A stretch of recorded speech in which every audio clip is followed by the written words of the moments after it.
In this lesson, we're going to go over some of the most common tools. The first one we're going to talk about is the pen tool. So if you go over to the toolbar and find the pen tool, shortcut is P.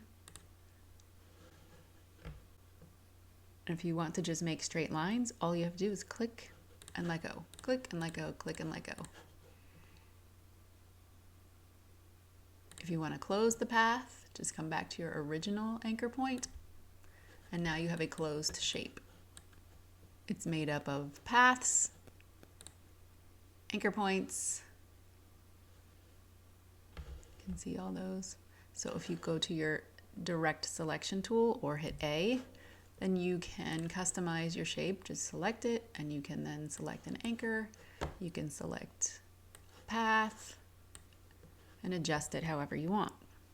If you want to create a curved design, you just have to click on the pen tool, and instead of clicking and clicking and clicking like this, you would click and drag.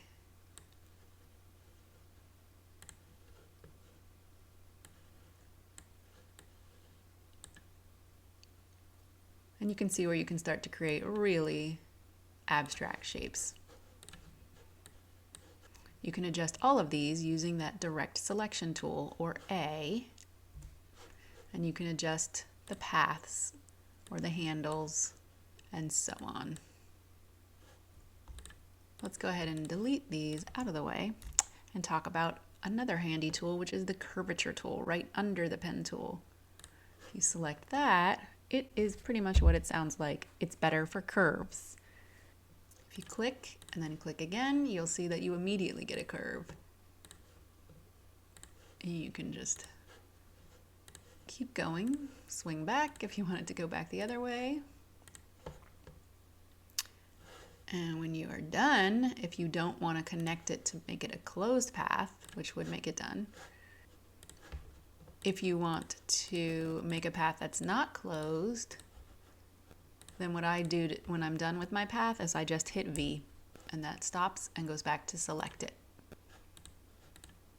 Choosing between the pen and curvature tool just depends what kind of shape you are trying to achieve, and some practice to see which one works best for what your ultimate goal is.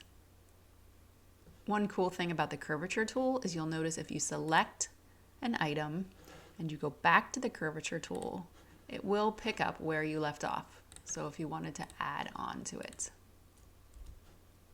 hit that V again to stop and select it.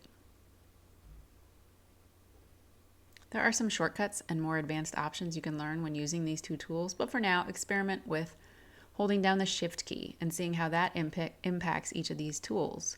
It can be super helpful in creating logos and illustrations. So practice with the pen and the curvature tool, and hopefully you'll get used to how it works pretty quick. It has a little bit of a learning curve, no pun intended, but once you figure it out, it can be really useful.